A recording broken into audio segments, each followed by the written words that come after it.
Big, bold and brutal. That's NASCAR racing. And who better to tell us all about them than our own big, bold and sometimes brutal Darrell Eastlake. Bit cheeky, Kenny, bit cheeky under the sun here on the Gold Coast. Thank you. Well, you're looking out the windscreen of Bradley Jones's NASCAR here with the Castrol sponsorship on the front of it there. Peter Brock will be talking to Bradley. During this race, he's had a bit of a horrible time through practice with both the Oscar and the NASCAR, doing a joint effort with both. So it's a big effort over the weekend. And we should get some pretty exciting pictures out of that, because if the car is right, B. Brock, he'll certainly make some moves. Yes, Bradley's had a number of problems, mainly in the braking department, and he's had to take a little bit of a guess to get the car right. It's a big car that's heavy on brakes around here. Bradley's a very determined operator. He'll be coming through the pack. Here's the hard chart up. It's on Bradley Jones. And you can see it's around 123, up around 127, jumping up a little bit now. But we'll try and bring that up on the start area for you just to see the difference. It's just fluctuating from 111 back there now to 120. I'm sure it's going to build up around start time. Rolling start for these cars. Bradley be right now. It's a little bit of apprehension coming into the scene here. It's sneaking up. It's gone up 10 or so since we began talking. 145, he knows the start's getting close, and he's starting to concern himself. How do you like the layout of the NASCAR as far as looking at Bradley sitting in the office chair there?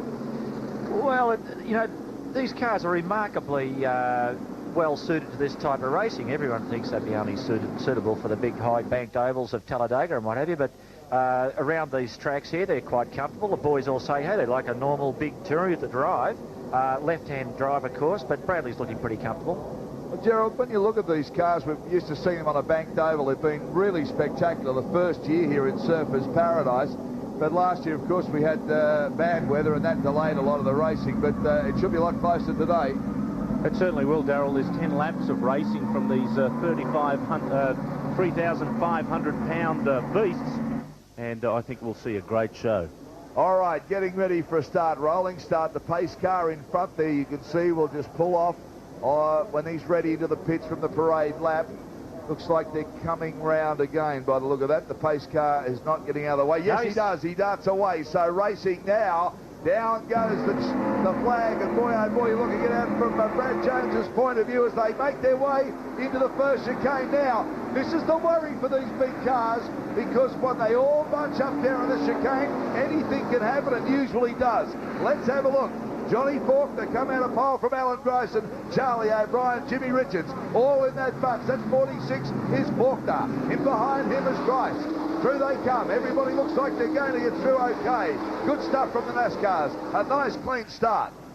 Yep, and Faulkner hanging in there. Alan Grice behind in that Travelodge car. He'd be looking for a way around very quickly, because I think Grice would probably fancy himself as, you know, a potential race leader. You see Faulkner taking the very much the protective line, but Grice absolutely ready to pounce. Jimmy Richards is also in there along with Charlie O'Brien, so there's plenty of muscle and hustle. There is, but these cars are certainly cruising. They're certainly under some sort of yellow flag situation. Maybe they didn't get the flag here in the start line. They were probably not properly formed up. Seems to be plenty of conversation going on in the starters' nest right in front of our commentary position, but the guys are taking it easy. Yeah, but there's no flags being displayed. No, that's not correct. There's no flags out. Bradley Jones, Peter Brock here. Hi, Brocky. What happened, Bradley? Was there no flag on the way up there? Yeah, having a bit of a drink, bit of a look around. Oh, look out, here we go. It's all happening here, Brock. Well, it won't leave you to it a bit, Bradley, but were they told to take it easy for half a lap? Yeah, they don't want to have any carnage, but it's probably the best thing. There's the hard charge you can see now, up to 176. Remember, it's about a 111 just prior to the start. So Bradley's jumping around inside the driving suit there. He's got an ice pack around his neck to try and keep him cool too. So perhaps we'd better explain to our viewers that the reason for that very quiet start was because the organisers said, we don't want a first corner incident. We want you to take it easy for half a lap, and on the back straight, give it the gas. Actually, that's half smart, because the last couple of years here, that first couple of chicanes have proved a big problem. Oh, we've seen these cars launching like 747s taking off, Brocky, going through the chicanes. Yes. And certainly now these cars are looking like they're down to racing. They're smooth. They've got a little bit of gap between the cars, and they're going. Well, Johnny Faulkner is out in front now. Charlie O'Brien in car 15 is up in the second place. Alan Grice is in third. Jimmy Richards is in fourth. That's how they run. 2 and 10 down. This is the area now that the organisers were worried. I think it was a pretty wise move. Keep the revs down, get through those first 2 corners, then have a go. Well, obviously, Johnny Faulkner's got the break there. Charlie O'Brien has made a good move. He's come up into second place. He was back in third, so he's improved by 1. Jimmy Richards in car 1. Doug Taylor, who was third last year, is in car 23. But at the moment, Johnny Faulkner doing a good job. And I'd have to say the surprise to me is that car in screen now of Alan Grice's drop back on this first lap. Usually Grice, he's like a bull at the gate. He loves to get out there early on and take advantage of everyone else being a little bit asleep. But maybe he's got a problem. He's fallen back there. Grice driving for Dick Midgley from the United States, and of course 2 years ago in the first race here at Surfers Paradise, he got a flat tyre on a caution lap. There was 1 lap remaining. He lost a cool $30,000 because he had to pit, and everyone passed him. Now, Brocky, we talked about the Oscars. We saw the brake problems they had. What sort of problems can we expect out of these cars over this distance of 10 laps? Well, OK, these guys are now into their 3rd year of racing these cars at Surfers Paradise. Most of the front runners, the hot shots, oh, big one, Daly Punnett car 10 into the wall. Andrew Harris. Well, he's parked it. I don't believe he's even in the car, to be perfectly frank with you. He's abandoned the car. It looks like it's going to stay there. The front wheel's to range. And this will probably mean a flag situation. And who knows, I might decide to drag the car off the track. Back to brakes. Well, brakes are a problem. Brakes, these are big motor cars. Here's a replay. Here's Andrew Harris coming down. He's lost it under brakes. The rear wheels are locked up. Smacked the wall. And, well, looking at that, you can't imagine why he hasn't put into reverse gear to drive off. Andrew Harris had a major problem last year. He was rear-ended at the start, and he dropped oil from the start line all of the way around the track. Getting back to brakes, this sort of racing is very, very tough on brakes, and these cars are 3,500 pound. In fact, I believe they're allowed to run a little lighter in this trim at this circuit, but most of them have done a lot of work with 6-spot calipers. They've got water injection, which is simply a spray device that fires a mist down the brake duct, and all the hot shots have figured out ways of making the car reliable for 10 or 15 laps. It remains to be seen, I guess, of just how well that homework's been done. Well, Charlie O'Brien nibbling away at Faulkner's lead here, but Faulkner seems to be pretty cool under pressure. Yeah, I'm pretty impressed with Faulkner. There's a yellow flag just coming out the track, and although the races are down the back straight now and they're not being affected by it just yet, certainly it appears like they're going to remove the car number 10 that's blocking the circuit. Well, of course, now what that does, Faulkner's lead now, virtually is eroded because there'll be a restart again. So what leads you build up, you've got to throw away and do it all again. It's basically like starting all over again, and the 2 cars of the Valvoline cars are coming up behind. All of the cars slowing down now. The flags are out. So the pace car is on the circuit now. You saw the flags out. Now what this means is the cars now will regroup. You couldn't pass under those flags, so they'll now regroup and we're back to a restart.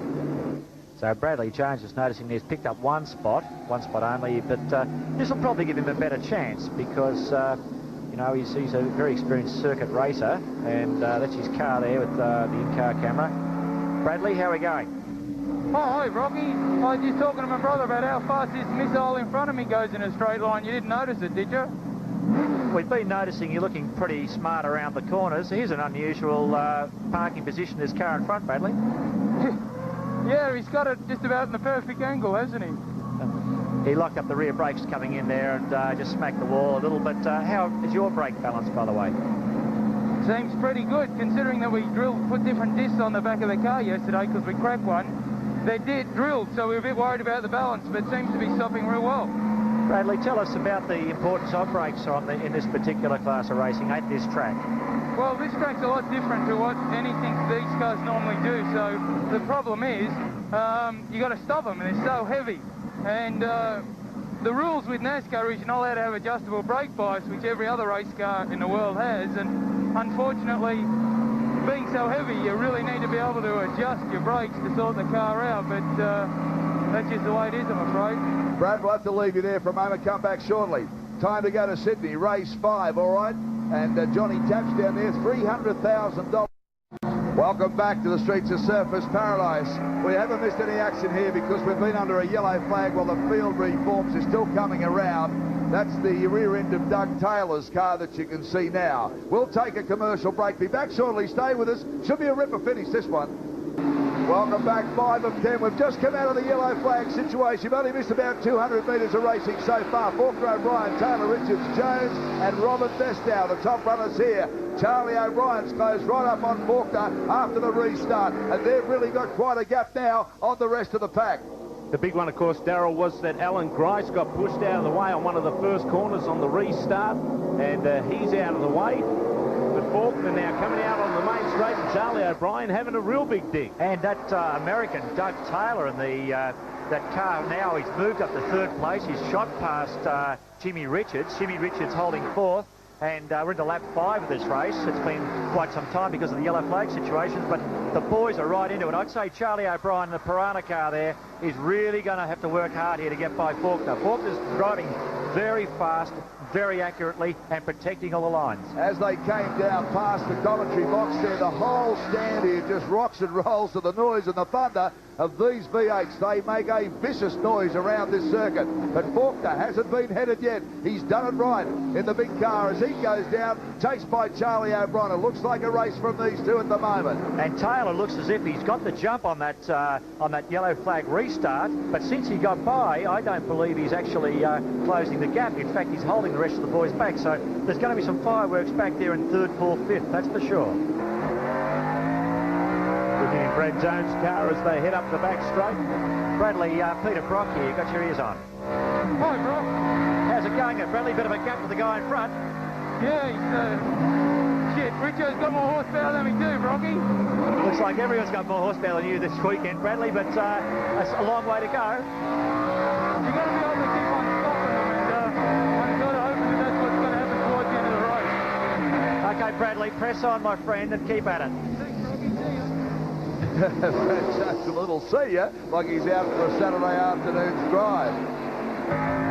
We'll have a look at the hard chart now on Bradley Jones as you see him sitting in the office there. What are we up to? 183. She certainly jumped up from 111. The ticker's starting to tick. I'll tell you what, Bradley's working. I mean, he sounds nice and nonchalant there when he's having a chat, but, you know, that's one of the things about race drivers. They get that adrenaline in the bloodstream. They can talk and the heart's going that fast. Gerald, just go through some of these cars we're seeing here because they're foreign makes to many people all around Australia. They certainly are. They are Chevy Lumina that Brad Jones is running, and it's a very popular make. And Charlie O'Brien on the outside in the Piranha car. Charlie O'Brien with a big move under horsepower. Watch Faulkner come back around the chicane. Faulkner comes right up to the back bumper bar. Charlie O'Brien holds his line. He won't get past him there. But O'Brien with a lot of speed and power there. Oh, sideways there from Faulkner also. O'Brien now takes control of the experience of these cars. Well, Faulkner just got blasted by. Looking back as well, Doug Taylor has gone. Doug Taylor's gone, and we've got Jimmy Richards up in the 3rd and Brad Jones in the 4th. Right, just explain the first two cars for us. First two cars, the Ford Thunderbird Charlie O'Brien is running, an Oldsmobile Cutlass Supreme, a General Motors product for John Faulkner. So it's a good Ford versus GM battle again. And then back there in 3rd spot and closing very fast on John Faulkner is none other than Jimmy Richards. And I'd say Faulkner's in trouble because Richo's pulling out. Faulkner's doing nothing to protect the fast line. Richards through into 2nd spot, and he's got Charlie O'Brien on his sights. And Brad Jones, a big mover too. Well, Jimmy Richards, we know that he did so well in the Oscar race, came out and won that one. He'd love to make it a double. Charlie O'Brien jealously loves this racetrack and loves this race. He wants to win it too. Faulkner's got a problem. That is bad luck because he was going so well. But look at Richards. Richards now got the power down. He can get a sniff. He can smell the exhaust fumes. He can. Once you get that sort of that visual contact, it's amazing how much better you can go. And Richo will be fully aware that, hey, he's only got Charlie O'Brien in front, and it's a checkered flags here, so if he can get by. Charlie O'Brien loves the track so much that 2 years ago he won both the NASCAR and the Oscar took 50 grand away for about 30 laps.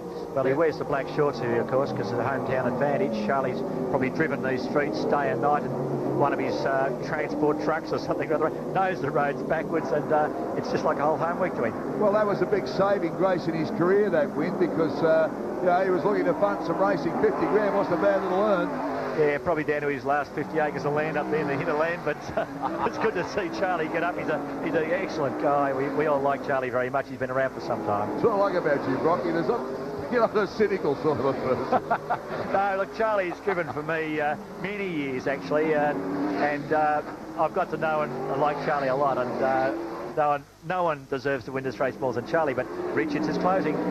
Right, they're going to face some traffic in a moment, so can Richards close up on Charlie O'Brien? We'll come back for the closing stages. Well, certainly plenty of action here. Have a look at this chicane area. 3 cars side by side, ding-dong, bells. And I'll tell you what, the panel beaters are saying, how do you like, but they've parked them perfectly. Beautiful job. I'm very impressed with the parking job. But look, there's oil flags out, yellow flags out, and obviously the people are going to be looking at clearing the track before we can get on with racing. Okay, interesting now, 15, 1 and 8. So if you look at this, side by side, Jimmy Richards has come right up to Charlie O'Brien, and Brad Jones has really made some big inroads through all of these excursions. He's up into 3rd place now. Lap 10. And we're still racing. I think they're going to leave them there. That's the last lap. It's the last lap. This is a race to the flag, and you can see Richo getting very, very keen to pass and get by before. And there's no yellow flag situation. This is full racing, and good luck to the organisers, because we don't want to finish these races under yellows. Yeah, it's happened before, and a lot of people were very disappointed. So the organisers have said, you had a look at where the cars are, you know they're there, be careful. Charlie O'Brien, Jimmy Richards, can he make it a double? Oscar NASCAR. O'Brien will do it to hold him out. Charlie loves this place. He lives there. Oh, Richo comes up hard onto him as we look down from the top. Under brakes, Jimmy Richards. He seems to have the power. If anything, I think O'Brien seems to be holding him back. I reckon that Jimmy Richards was a real do-or-die effort under brakes. This is another very, very careful one. Whoops, Charlie out sideways, but not a bad exit. Now Richo's going to try one side or the other. If I was Charlie, I'd be down the other side of the track, because believe me, Richo's going to go for it. You can see Richo lining himself up. Jimmy Richards, side by side, almost a touch here. And bang, a little kiss together there. Nothing wrong with that. O'Brien keeps his racing line. That's the way to go. That's the way to go. The top of him. Absolutely sensational. Brad Jones just sitting in the background, but Jimmy Richards about to attempt it again as they head up down the back of the back straight. Remember, this is the race to the checkered flag. O'Brien hits the ripple strip. Jimmy Richards chasing him. This is good stuff. This is great stuff, and Richo waiting for next area to attack. Charlie's blocked it nicely. He's moved across the road. He's got the apex. Richo can't do much about it. A little bit sideways out of there, but Charlie now coming into this next little right-left bit. Clean. Jimmy's having now this next right hand will be very interesting. Look at the blocking lines that Charlie's taken. He's about 3 car widths over from where you normally would be. This is good racing. See the attitude of Jimmy Richards coming around that corner. There was a big slide. Look at him all over the back. Well, this is it. It's a drag race now. Coming out of this corner, drag race to the flag. I think O'Brien's going to hang on. Richards has got it all hanging out now. The foot flat to the firewall, but won't do him any good. Charlie O'Brien takes the flag in a wonderful race here between 2 really, really good drivers. O'Brien, by G, fires up here. But Jimmy Richards, isn't he in great form? I mean, he's fought all the way, and Brad Jones with a really good 3rd place. And I must congratulate the organisers there. That was the problem. Those 3 cars perfectly placed there, and they thought, well, the drivers know they're there, let them race to the flag. Certainly the wise decision by the track management at the time, and Charlie O'Brien again, another win and another one for the Fords. Well, Brocky, I wouldn't mind you and Jonesy getting here. I mean, you'd smack a couple of panels, you two. You're pretty used to doing that. Yeah. In fact, you know, I'd probably be a little bit more reluctant than some others, but certainly panel scraping racing such as that is so exciting for people to see, and it's all pretty harmless fun. Well, AJ, you've just stepped in. I mean, you in one of these, I mean, you'd be a bit lethal. Oh, thanks. It was just give up AJ week or something. I mean, no, this is good racing, and I'm sure it's what people come to see. I mean, they obviously don't come to see cars battered around deliberately, but I mean, good close racing. I mean, that was a good race to watch. And it wasn't a particularly sort of I suppose didn't crash too many cars up to a large extent. There's a lot of superficial damage, but if you said, look, we'll give you 2 hours to fix your car, get it back on the track, I reckon everyone out there would get it back on the track. Well, there you go, some of the carnies here, and Brad Jones, we might have a talk through Peter Brock and just get his feelings on the race. It was a good third place. Bradley, how'd you like the finish of that race? Well, I'm a bit mixed up here, Brocky. I thought it was meant to go a little bit longer than that. Was that 15 laps? No, it was a 10-lapper, Bradley, but it always was a 10-lapper. But I noticed that you came up very fast behind Richards before. Did you feel that Charlie shouldn't have backed off because of that accident situation? No, not really. I mean, I don't think it was the accident so much that made Charlie back off, but he's probably running out of brakes. I think, you know, he was probably blocking Richo a bit hard, but the trick is to get by them. And, you know, that was fine. I'm looking forward to tomorrow. I thought they were going to cut one another off, so I thought I'd just sit back here and all of a sudden I ran out of laps. Okay, mate, we've got a 15-lapper tomorrow, and you're on third starting position for tomorrow? Yeah, I can hardly wait. Well, that's looking pretty good, so good luck for tomorrow, Bradley. I need to find about another 50 horse. So there we go, Brad Jones talking there with Peter Brock. So let's recap on the results for you. Charlie O'Brien keeping his record pretty clean here on the streets of Surfers Paradise from Jimmy Richards, Brad Jones, James Graham and Dumsy. They make up the top 6 there. That was some good action. Back